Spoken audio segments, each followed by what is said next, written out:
जय हिंद। स्वागत है आप सभी का आपके अपने YouTube channel SG Y science classes में और मैं हूं दीपक। थंबनेल देख के आप सभी लोग जान ही गए होंगे कि आज का जो वीडियो है किसके बारे में। बिहार में पुलों का गिरना जो है ना लगातार बना है। पुल एक दूसरे में कह सकते हैं कि बाजी लगा रहा है कि पहले हम गिरे तो पहले हम गिरे, और इसी क्रम में एक पुल तीसरी बार गिर चुकी है। आप इससे अंदाज़ा लगा सकते हैं कि वो पुल कैसा बना होगा। एक पुल 3 बार गिर चुका है, अब ऐसा भगवान न करे कि चौथी बार भी गिर जाए। आइए क्या है पूरी जानकारी जानते हैं। 3 बार कब गिरा है सभी जानकारी हम लोग जानेंगे, ठीक है। कहता है कि तीसरी बार भागलपुर सुल्तानगंज अगवानी पुल गंगा नदी में ध्वस्त। 1710 करोड़ यानी 1710 करोड़ की है योजना, यानी कि योजना है 1710 करोड़ रुपए की है। देखिए आप लोग वीडियो देख ही लिए होंगे, लेकिन फिर भी हम आपको वीडियोस दिखा दे रहे हैं। चलिए, दिख रहा है, चलिए।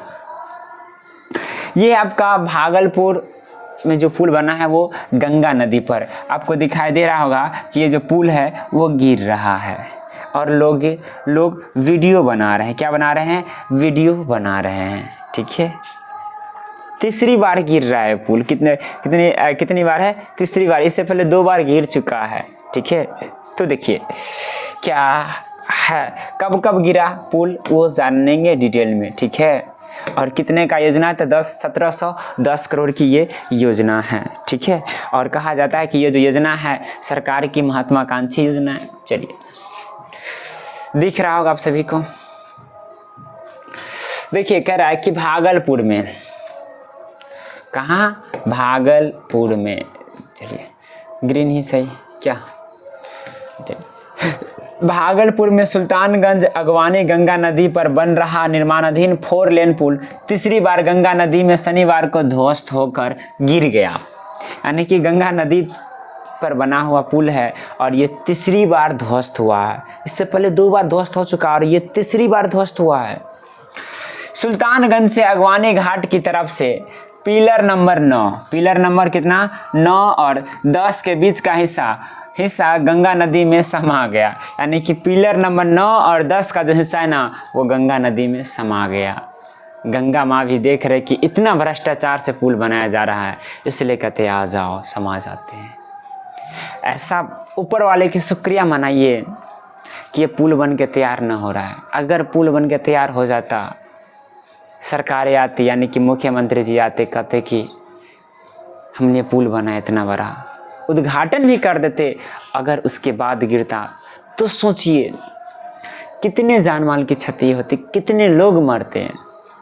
ये तो ऊपर वाले की शुक्रिया है कि ये पुल बनने के तैयार होने से पहले ही गिर जा रहा है, जिसमें लोगों की जान बच रही है। और सरकार की जो भ्रष्टाचारी है ना ये उजागर हो रही है, लोगों को बता रही है कि लोगों का पैसा कैसे बर्बाद किया जा रहा है। एक पुल 3 बार गिर रहा है। आप सोच रहे हैं किस लेवल तक इसमें भ्रष्टाचार हो रहा है। कहा जाता है कि हमारे गांव में कि जब एक बार पैर में चोट लगता है ना तो आदमी पैर उठा के चलने लगता है। यहाँ तो तीसरी बार लग चुका है, फिर भी न जाने सरकार पैर क्यों नहीं उठा रहा है। इस महासेतु का निर्माण SP सिंगला कंपनी करा रही है। कौन सा? SP सिंगला कंपनी करा रही है। भागलपुर जिले के सुल्तानगंज में बन रहा यह पुल खगड़िया और भागलपुर जिला को जोड़ने के लिए बनाया जा रहा है। यानी कि यह जो पुल है भागलपुर और खगड़िया को जोड़ने का काम करेगा, ठीक है, 2 जिले को। अब देखिए, अब जानते हैं कि यह पुल कब कब ध्वस्त हुआ है, यानी कि कब कब गिरा है। तो देखिए पहले भी हो चुका है ध्वस्त। तो जानते सबसे पहले कब ध्वस्त हुआ था?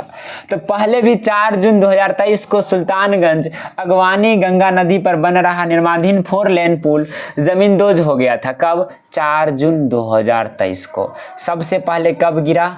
4 जून को। कब गिरा? 4 जून 2023 को, ठीक है। उसके बाद दूसरी बार जो गिरा था, यानी कि उससे पहले जो गिरा था, सॉरी ये दूसरी बार है, और उससे पहले जो गिरा था 27 अप्रैल 2022 को। पहली बार कब गिरा? 27 अप्रैल 2022 को। कब गिरा? 27 अप्रैल 2022 को, और दूसरी बार 4 जून 2023 को, और तीसरी बार अगस्त 2024 में। यानी कि हैट्रिक लगाया जा रहा है, पहले अप्रैल, फिर जून, फिर जुलाई छोड़ के अगस्त। देख रहे हैं, पहले अप्रैल में गिरा पुल, ठीक है, मई रेस्ट करने दिया, फिर 2022 रेस्ट किया और 23 आया तो 23 में कहा कि अप्रैल में गिरा तो इसलिए मई थोड़ा रेस्ट करो, जून में गिरते हैं, फिर 4 जून 2023 को गिर गया। फिर 2023 के बाद बात आती है जुलाई के 2024 की, तो 2024 आया तो जून में गिरा था तो जुलाई रेस्ट करने दिया, अगस्त में फिर ध्वस्त हो गया। अब लगता है कि ऐसे रीजनिंग जो लग रहा है, क्योंकि हम भी रीजनिंग वाले हैं और कॉम्पिटिटिव एग्जाम का तैयारी सभी लोग करते होंगे, और यहाँ पे लॉजिक जो लग रहा है आप सोच रहे होंगे, यानी कि 1 साल प्लस 1 महीना। अब जो हो सकता है कहीं 25 में गिरे, सितंबर छोड़ के अक्टूबर में गिरे, ऐसा ना हो, इस पे सरकार की नज़र जानी चाहिए, अच्छे से जांच होनी चाहिए, ये बार बार क्यों गिर रहा है। वैसे हमने रीजनिंग के थ्रू बतला दिया आपको, ठीक है, क्योंकि हम भी तैयारी कर रहे हैं और आप भी तैयारी कर रहे होंगे, या आप जॉब में चले गए होंगे, ये हो सकता है, लेकिन ये लॉजिक जो लग रहा है आप लॉजिक आराम से पकड़ सकते हैं, ठीक है। चलिए, कहता है निर्माणाधीन पुल का सुपर स्ट्रक्चर नदी में गिर गया था, वही पुल पर ड्यूटी कर रहे 2 गार्ड भी हादसे के बाद से लापता हो गए थे। यानी कि दूसरी बार जो पुल गिरा था उसमें 2 गार्ड लापता हो गए थे, यानी कि 2 गार्डों की मृत्यु हो गई थी। कितनी गार्डों की? 2 गार्डों की मृत्यु हो गई थी। उस वक्त अगवानी की तरफ से पुल के पाया नंबर 10, 11, 12 के ऊपर का पूरा सुपर स्ट्रक्चर गिर गया था, और जो लगभग 200 मीटर का हिस्सा होगा, वो कितना मीटर का हिस्सा था? लगभग 200 मीटर का। उस पर 10, 11, 12 यानी कि 3 है, 3 पाया नंबर गिरा था, ठीक है, 3 पाया नंबर का हिस्सा गिर गया था। अब उससे पहले जो गिरा था, यानी कि सबसे पहली बार जो गिरा है, पहली बार, और ये दूसरी बार है। तो 27 अप्रैल 2022 को इस निर्माणाधीन पुल का सुपर स्ट्रक्चर नदी में गिर गया था। तेज आंधी और बारिश में करीब 100 फीट लंबा हिस्सा भरभरा कर नदी में गिर गया था।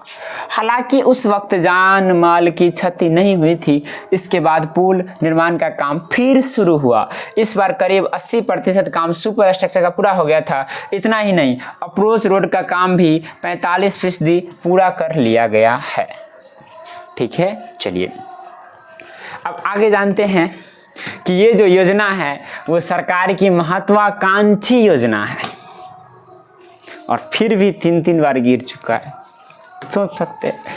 कहता है कि भागलपुर सुल्तानगंज अगवानी पुल उत्तर और दक्षिण बिहार को जोड़ने वाली बिहार सरकार की महत्वाकांक्षी परियोजना है। ये जो पुल है उत्तर और दक्षिणी बिहार को जोड़ने वाली है, ठीक है। इस परियोजना का आरंभिक मूल्यांकन 1710.77 करोड़ किया गया था, यानी कि 1710.77 करोड़ किया गया था। मुख्यमंत्री नीतीश कुमार ने 23 फरवरी 2014 को इसका शिलान्यास किया था। तो इसका मतलब इनका उद्घाटन भी नीतीश कुमार जी करते, लेकिन क्या कहिएगा, लगता है कि नीतीश जी आपसे ये उद्घाटन नहीं हो पाएगा। इतना बार गिर चुका है, 3 बार गिर चुका है। आप सोच सकते हैं अगर 3 बार नहीं गिरता तो शायद पुल ये तैयार होके चालू भी हुआ रहता। हाँ, चालू कब होता? जब इसमें भ्रष्टाचार नहीं होता। इसका शिलान्यास किया गया था। इस पुल और सड़क निर्माण से NH 31 तथा NH 80 आपस में जुड़ जाएंगे। इस पुल की लंबाई 3.160 किलोमीटर, यानी कि इस पुल की लंबाई की बात करें तो 3.160 किलोमीटर है, जबकि अप्रोच पथ की लंबाई करीब 25 किलोमीटर। कितनी है? 25 किलोमीटर है अप्रोच पथ की लंबाई, ठीक है। ये था। अब जानते हैं कि ये जो पुल गिरा है इस पे हमारे राज्य के नेताओं का क्या कहना है, ठीक है, वो जानते हैं। चलिए, ये है अशोक चौधरी जी। कहते हैं, कलर चेंज कर लेना। हाँ चलिए, अशोक चौधरी जी कह रहे हैं यह पुल गिरा नहीं है। यह पुल गिरा नहीं तो भाई क्या हुआ है? सोच ही सकते हैं। अशोक चौधरी जी का, मैं नहीं कह रहा हूँ, अशोक चौधरी जी कहते हैं यह पुल गिरा नहीं है बल्कि पुल का पाया यानी कि पिलर पहले टूट गया था, उसे गिराने के एवज में पुल गिरा। यानी कि जो पाया जो पहले टूट गया था ना उसको पाया जो टूट गया था ना उसको गिराने के एवज में पुल गिर गया। यानी कि उस पाया को गिरा रहे थे, उसके चक्कर में पुल ही गिर गया।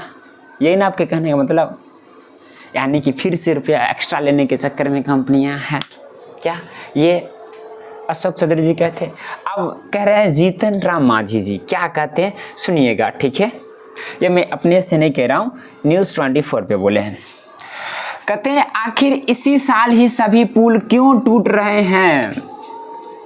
किनसे आप पूछ रहे हैं? आप तो सरकार में हैं और आप मंत्री हैं, और ये पुल क्यों गिर रहा है ये आपको न खोजना है, और इसका जवाब आपको जनता को न देना है।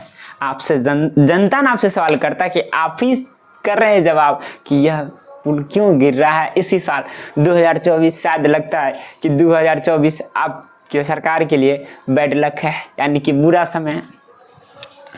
क्या यह कोई राजनीतिक षड्यंत्र तो नहीं, इसकी भी जांच होनी चाहिए।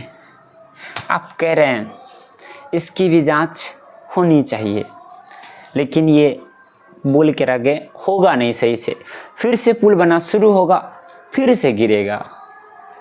आप देखिएगा अगर इसी लेवल तक भ्रष्टाचार होती रही। वैसे अनेक सारे नेताओं ने अनेक बातें कहीं, सभी का क्लिप लगा पाना संभव तो नहीं है, नहीं तो बहुत ज़्यादा बड़ा वीडियो बन जाएगा। इसलिए हमने कुछ राजनेताओं का क्लिप लगाया और आपको बताया कि क्या कह रहे हैं, इनकी क्या बोलना चाह रहे हैं। तो उम्मीद करते हैं आप सभी लोग समझ गए होंगे। वैसे इस पे आपका क्या विचार है कमेंट करके ज़रूर बताइएगा। मिलते हैं अगले वीडियो में। आज के लिए इतना ही। जय हिंद, जय भारत।